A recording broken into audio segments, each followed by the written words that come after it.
Olá meu amigo, olá minha amiga, seja bem-vindo novamente aqui ao Estúdio Aulas. Eu, professor Gustavo Amaral, estou aqui com vocês para a gente dar continuidade ao estudo de Direito Administrativo. No nosso último encontro falávamos sobre responsabilidade civil do Estado e eu disse a vocês o seguinte: nós falamos aqui acerca daquilo que seria aplicável em relação à responsabilidade civil estatal e paramos falando aí nas cláusulas excludentes da responsabilidade civil do Estado. Bacana, pessoal? No nosso encontro de hoje, vamos iniciar o tópico número 5. Tópico número 5, denominado de ação regressiva, também conhecida como direito de regresso. Professor, o que é ação regressiva? O que é esse direito de regresso? O que você tem que levar para a prova? A partir do momento que um agente público comete um prejuízo a um particular, esse particular irá ingressar com uma demanda contra o Estado, porque, segundo a Constituição, a responsabilidade civil será do Estado, do poder público, beleza? Uma vez que o Estado indeniza esse particular, quando ele demonstra os elementos comprobatórios da responsabilidade civil, o Estado vai se voltar internamente contra quem, pessoal? Contra o agente público causador do dano. Com qual objetivo? Conseguir constatar que aquele indivíduo cometeu esse dano atuando de maneira dolosa ou culposa, para que o Estado possa resgatar esses valores. Bacana até aqui? Então essa é a chamada ação regressiva. Por que o nome é ação regressiva? Porque o Estado está fazendo com que aquele valor que ele pagou, ele vá fazer de maneira regressiva com que o agente pague ao poder público. Acompanha comigo o conceito, pessoal. É o direito assegurado ao Estado no sentido de dirigir sua pretensão indenizatória contra o agente responsável pelo dano, quando tenha este agido com culpa ou dolo. Bacana até aqui, pessoal. Observação número 1 em relação à ação regressiva. Olha lá. Meios de solução. Professor, como é que a gente pode resolver a questão da ação regressiva? Primeiro meio, pessoal, na via administrativa. A ação regressiva pode ser solucionada ali por meio administrativo. O servidor e o Estado chegaram a um acordo em relação ao montante indenizatório e como esse pagamento será feito, resolve-se via administrativa. Agora olha o detalhe. Se eles não chegaram a acordo, se não há consenso entre eles, isso deve ser resolvido por meio o quê, pessoal?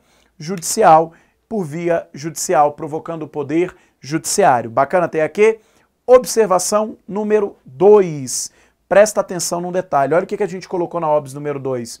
Somente é admissível a ação de regresso se o agente responsável tiver dolo ou culpa. Eu quero que você leve assim para a prova. Observe uma coisa. Você vai levar assim, ó.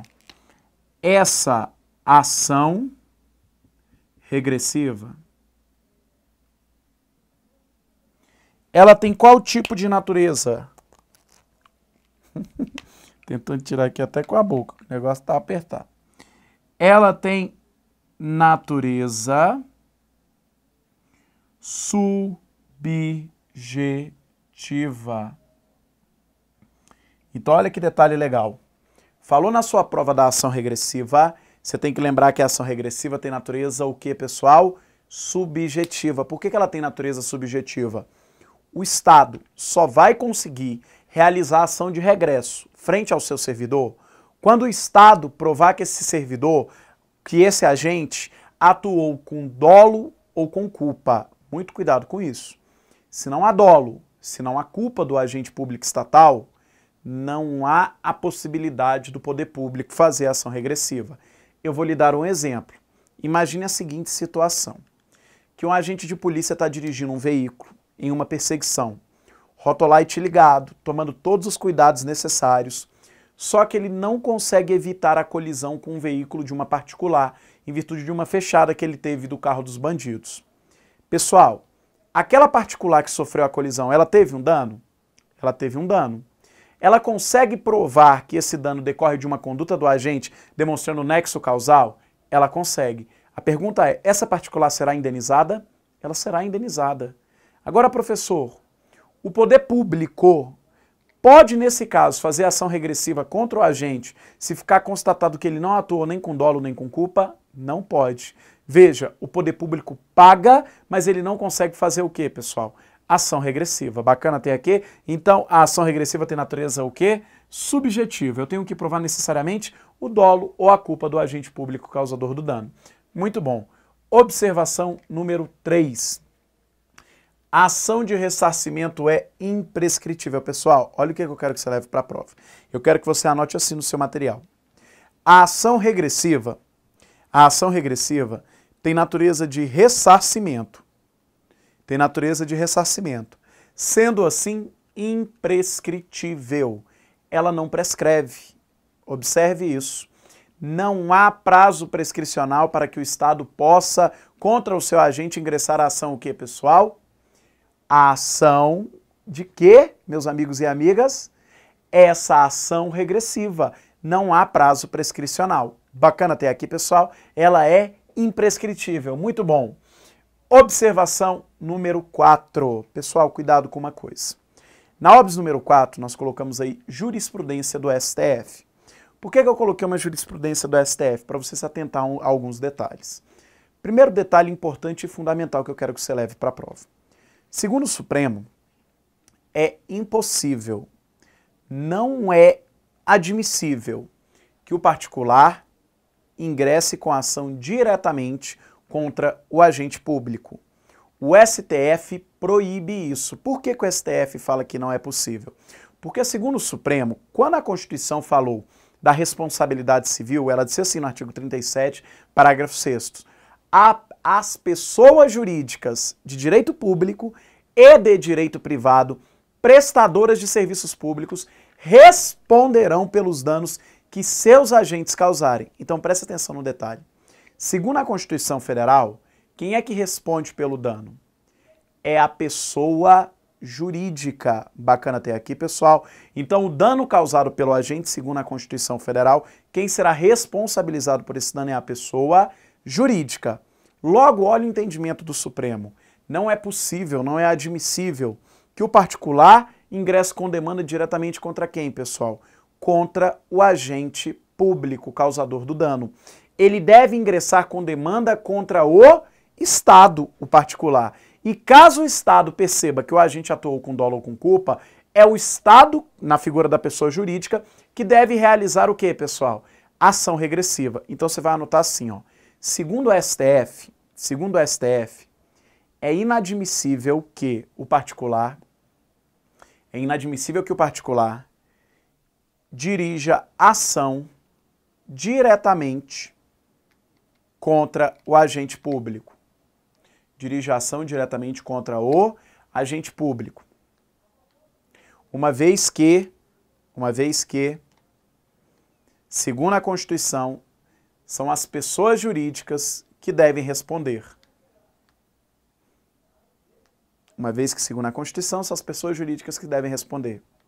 Nesse caso, o particular deve ingressar com demanda contra o Estado. Nesse caso, o particular deve ingressar com demanda contra o Estado. E caso ele verifique o dolo ou a culpa do agente, verifique o dolo ou a culpa do agente, deverá realizar ação regressiva. Beleza, pessoal? Tranquilo até aqui? E tem mais um fundamento para isso. Presta atenção só no detalhe.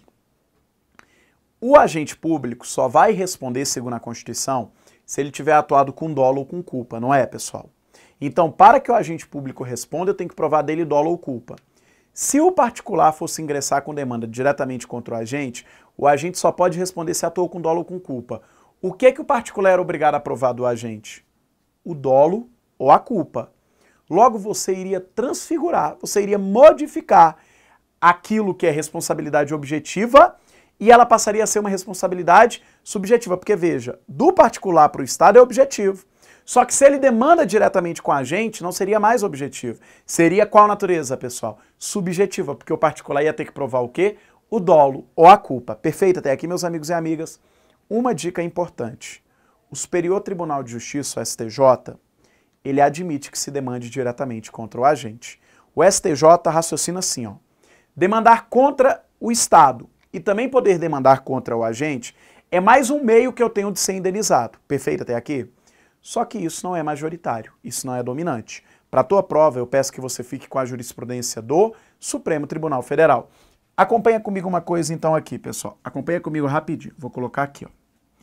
Olha como que vai acontecer isso aqui no caso prático. Olha lá, ó. Aqui está, tirar as tampas desse caneta. Aqui está o Estado. Bacana? Vou colocar aqui no cantinho. Aqui está o agente público. Policial lá, o agente dirigindo a viatura. Beleza? E esse agente causou um dano ao particular. E esse dano foi um dano por ação, porque ele estava dirigindo a viatura. Aqui está o particular. Particular. Esse particular, então, segundo isso que eu expliquei para vocês, ele deve ingressar com demanda contra quem, pessoal? O particular ingressa com demanda contra o Estado, elencando aqui a sua responsabilidade objetiva. O que o particular precisa provar? Conduta, dano e nexo causal. Beleza? Provou tudo isso, o que o Estado vai fazer? Vai pagar. Perfeito até aqui, pessoal? E aí, o que o Estado faz posteriormente? Ele se volta contra a sua própria estrutura para fazer a chamada ação regressiva ou direito de regresso. Bacana, pessoal? Só que observe, aqui é uma responsabilidade subjetiva. O que ele vai ter que provar? O estado do agente, conduta, dano, nexo causal e, além disso tudo, dolo ou culpa. Provados esses elementos, o que a gente vai ser obrigado a fazer, pessoal? Ressarcir o Estado, o montante que ele foi obrigado a indenizar o particular. Preste bem atenção no detalhe. Deixa eu só voltar aqui para iluminar. Preste bem atenção no detalhe. Qual é o prazo que o particular tem para demandar o Estado? O particular tem o prazo de 5 anos. Esse é o prazo que vigora, segundo o Decreto-Lei 20.910 de 32. Beleza? Professor, qual é o prazo que o Estado tem? Pode ser União, Estados, DF, municípios ou outras das pessoas jurídicas que lá estão elencadas. Qual é o prazo que o Estado tem para fazer a ação regressiva? Isso daqui é imprescritível. Entenderam, pessoal? Tranquilo? Fiz um desenho aqui só para dar uma resumida naquilo que pode cair aí dentro da tua prova, dentro do seu concurso. Professor, pegar o apagador. Muito bem, pessoal. Finalizamos então aqui a denominada ação regressiva, também chamada de direito de regresso. Beleza, vamos para o tópico número 6. Responsabilidade do Estado por atos judiciais, também chamado de atos jurisdicionais. A pergunta é, professor, o Estado responde civilmente em decorrência dos atos praticados pela atividade típica do Poder Judiciário? Pessoal, me diga uma coisa. Quando o juiz profere uma sentença e, por exemplo, ele indefere um pedido que você fez, você ficou insatisfeito, você recorre daquele indeferimento e leva isso ao tribunal. Bacana, pessoal? E lá no tribunal, o tribunal fala assim, você teve razão, você está certo, o juiz errou. A pergunta é, cabe você, depois que o tribunal reformou aquela decisão e falou que você tem razão, cabe você entrar com uma ação contra o Estado para ser ressarcido por esse eventual prejuízo que você sofreu? Não cabe, pessoal, porque presta atenção. Quando o magistrado está decidindo ali, ele está decidindo com base no princípio da livre convicção do magistrado. Perfeito até aqui? Princípio este que fala que ele decide segundo aquilo que ele achar mais justo para o caso concreto. O que eu quero que você entenda? A possibilidade que você tem de recorrer daquela decisão e o poder que o magistrado tem naquele momento de decidir segundo aquilo que ele acha mais correto, faz com que o Estado não tenha, em regra, responsabilidade civil em decorrência dessa atividade típica do Poder Judiciário, a realização de sentenças no exercício da atividade jurisdicional. Passei aqui, pessoal. Então eu quero que você coloque assim, ó, em regra, não há responsabilidade civil do Estado. Em regra, não há responsabilidade civil do Estado em decorrência das decisões judiciais. Em decorrência das decisões judiciais. Atividade tipicamente atribuída ao Poder Judiciário. E nem precisa colocar, né? Das decisões judiciais a gente já colocou aí. Beleza, pessoal? Essa é a regra geral. Só que observe uma coisa, para essa regra nós temos exceções. Bacana até aqui, pessoal? Para essa regra nós temos exceções. Primeira exceção, pessoal. Primeira exceção que eu preciso que você leve para a prova. Atos judiciários. Professor, o que são isso? O que é isso? Eu quero que você lembre assim. Na estrutura do Poder Judiciário, nós podemos praticar atos administrativos para dar execução a atividades de natureza administrativa até no próprio âmbito do Poder Judiciário.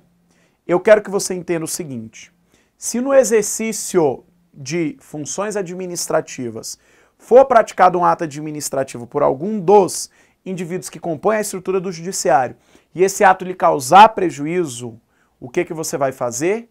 Você pode ingressar com uma demanda contra o Estado? Sim. Pessoal, entenda. Esses atos são atos que não estão correlatos à função jurisdicional, à função de julgar conflitos de interesse. São atos administrativos praticados no âmbito da estrutura do Poder Judiciário. Então, a primeira exceção é atos administrativos praticados na estrutura do Poder Judiciário podem gerar responsabilidade civil ao Estado se causarem prejuízo a terceiros. Bacana até aqui, pessoal. Tranquilo e calmo, meus amigos e amigas. Segunda exceção.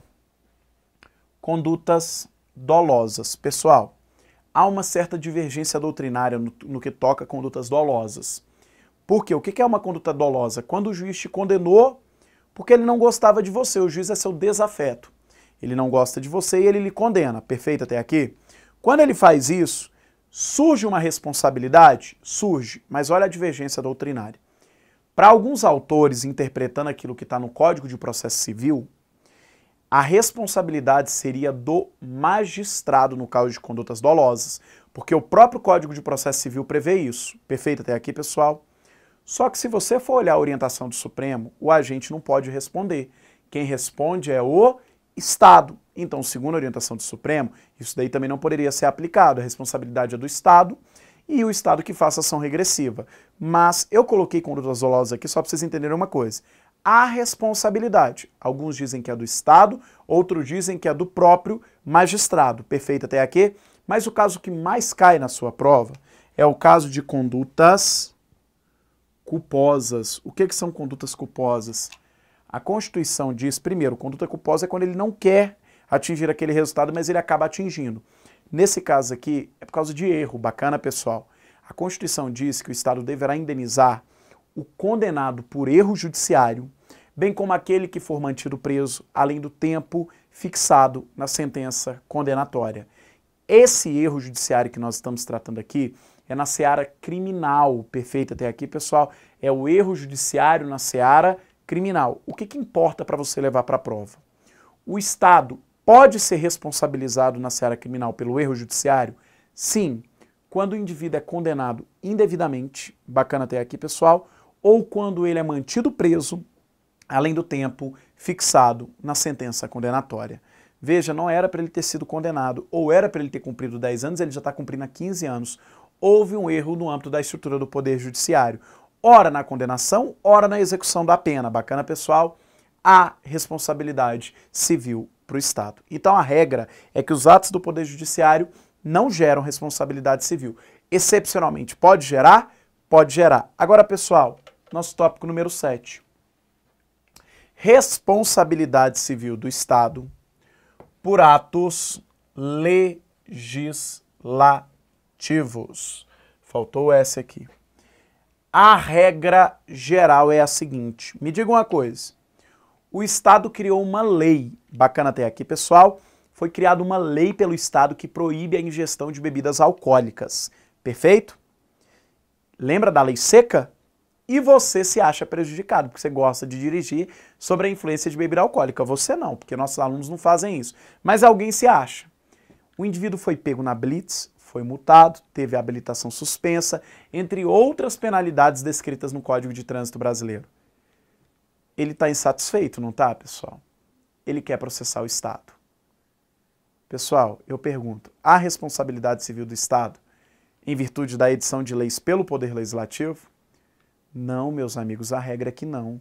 Quando o Legislativo emana essa lei, quando o Legislativo cria essa lei, ele está emanando aquela soberania que foi atribuída por ele, a ele pelo povo. O povo estabeleceu esse poder ao Poder Legislativo e ele está emanando essa soberania na criação de leis. Então a regra geral é que quando o Legislativo cria uma lei, isso, em regra, não gera responsabilidade civil ao Estado. Então, observe, regra, não há responsabilidade.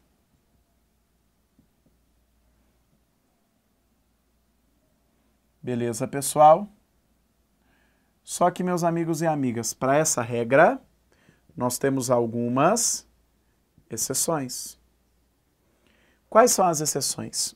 Primeira exceção, a edição de leis manifestamente inconstitucionais. Imagine a seguinte situação, que foi criada uma lei que permite nos presídios pena de caráter cruel. Bacana, pessoal?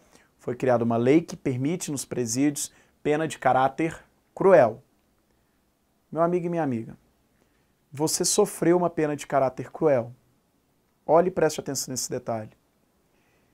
O indivíduo que sofreu a pena de caráter cruel, vendo que essa lei é manifestamente inconstitucional, pode solicitar indenização do Estado?